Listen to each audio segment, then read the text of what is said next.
Breaking news. Things are heating up behind the scenes at the New England Patriots, and I have something really important to talk to you about. We all know our general manager, Elliott Wolf, is hungry to bring home another Super Bowl next season. But on the other hand, the Patriots still have some unresolved issues within the team. I'll tell you everything I've just found out in the last few hours. But before we get into the details, make sure you hit that like button. But only do it if you believe Wolf knows what he's doing and can take us to another Super Bowl. Man, I really believe in this. If you believe too, comment this. Go Pats! Let's go to the Super Bowl. Now, I really need your full attention. Let's get to the point. Something is brewing in Foxborough, and it's got Patriots Nation split right down the middle. There's a rumor swirling, one that could shake up New England's offense for years to come. It's about a tight end with size, talent, and potential so high it practically breaks the ceiling. But the real question is, will the Patriots actually make the move? And should they? This is not just about a trade. It's about trust, risk, and the future of Drake Maye and the New England Patriots offense, Kyle Pitts. The name alone sends fantasy football players into a cold sweat. He's been the breakout star in waiting for 4 straight years. And now, Bleacher Report thinks the Patriots should trade for him. But let's dig into this, because the truth is more complicated than any headline. On May 30th, NFL insider Jordan Schultz tweeted that multiple teams have inquired about Pitts' availability. The Atlanta Falcons, understandably, would prefer to hold on to him, but if the right offer comes along, they're willing to talk. What kind of offer? At least a day 2 draft pick. That's a second or third rounder just to start the conversation. And that's where the debate begins. New England currently has Hunter Henry and Austin Hooper at tight end. Both are veterans. Both have put up production eerily similar to Pitts's over the past couple seasons. And both will hit free agency within the next 2 years. Pitts, on the other hand, is just 24 years old. He's 6 feet 6 inches, 245 pounds, and still carries the potential to be a superstar. But he's also got a resume full of what-ifs. In 2021, he broke 1,000 yards receiving, but that was 4 seasons ago. Since then, it's been mediocrity and missed opportunities. Just 600 yards in 2022, followed by only 350 yards while missing several games due to injury.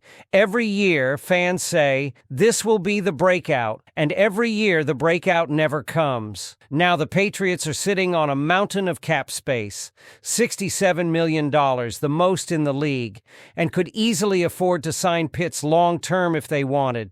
But does it make sense to trade away draft capital for a player who, despite all the hype, has yet to truly deliver? Do you take the gamble and bet that he'll finally explode once he's in a better system, with a better quarterback, and with a coaching staff that actually knows how to use him? Here's the trade Bleacher Report proposed. New England sends a 2026 third-round pick, a 2026 fourth-round pick, and Austin Hooper to Atlanta for Kyle Pitts. On paper, it sounds almost reasonable. You're swapping an aging tight end, 2 future picks, and getting a younger, high-upside target in return. But Brett Alper, host of Patriots Today, initially said he would accept the trade, only to change his mind mid-video. Right there, live on camera, he flips. And it's hard to blame him. This isn't fantasy football anymore. This is a real franchise, rebuilding around rookie QB Drake Maye. You've already got Hunter Henry, who logged 674 yards last season and clearly has a growing rapport with Maye. Hooper had 45 receptions, solid, if not spectacular. And you've got depth in the form of C.J. Dippre and Jaheim Bell, both with legitimate upside. Why mortgage the future for a guy who has yet to prove he can consistently perform? Then again, there's the other side of this. Rookie quarterbacks love tight ends. Look at Cam Ward. His first OTA pass went to Gunnar Helm, or rookie TE. Look at Caleb Williams and Cole Kmet. If Pitts could become the guy for Drake Maye, he might unlock an entirely new level of offensive production. With his build, he could be a mismatch nightmare. The kind of target that makes a young quarterback's job 10 times easier. The kind of player who changes games. But you have to believe it'll actually happen. And that's the problem. Kyle Pitts has made a career out of being almost. And before we even catch our breath from that discussion,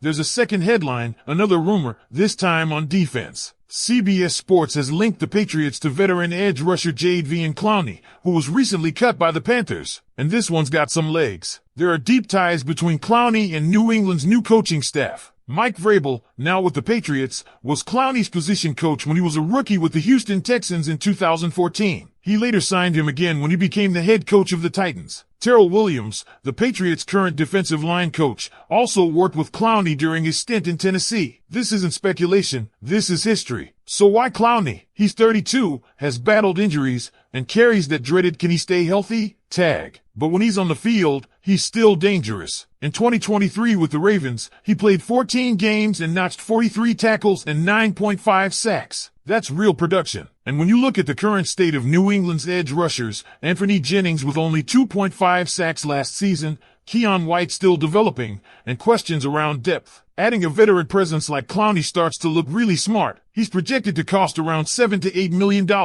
With the Patriots' cap space, that's pocket change. A low-risk, high-reward option that could pay off big, especially in a rotation with White, Harold Landry, and possibly even Bralon Trice or Chase Winovich if the Patriots decide to roll deep with pass rushers this year. So here's the question. Are the Patriots ready to pounce? Should they swing for the fences on Kyle Pitts and bet on his potential to elevate the offense? Or is that a fantasy-fueled gamble that could backfire badly? And on the flip side, does bringing in a guy like Clowney provide the kind of veteran leadership and pass-rushing firepower the defense needs to take the next step? You've heard the rumors. You've seen the arguments. Now I want to hear from you. Would you make the trade for Kyle Pitts? Would you sign Jadeveon Clowney? Drop your thoughts in the comments, and don't hold back. This could be a defining offseason moment for the New England Patriots, and the fan base deserves a voice in it. The tension around these two rumors reflects something deeper, a shift in how the Patriots might be operating under this new regime. With Jerod Mayo now leading the team, and key influences like Mike Vrabel and Elliott Wolf involved in shaping the roster,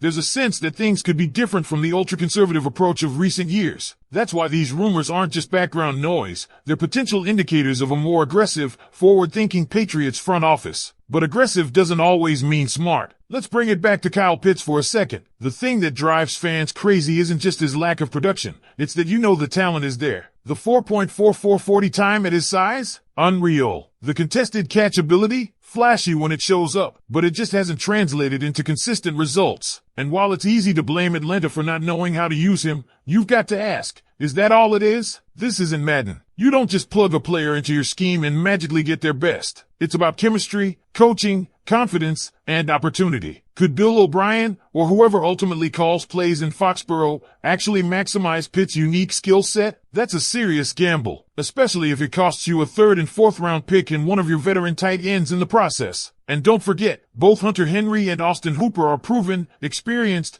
and more importantly, reliable. When you're trying to groom a rookie quarterback like Drake Maye, that reliability might matter more than upside. That's not to say you never take risks in the NFL, but you have to be surgical. The Patriots already have young depth at tight end, C.J. Dippre, Jaheim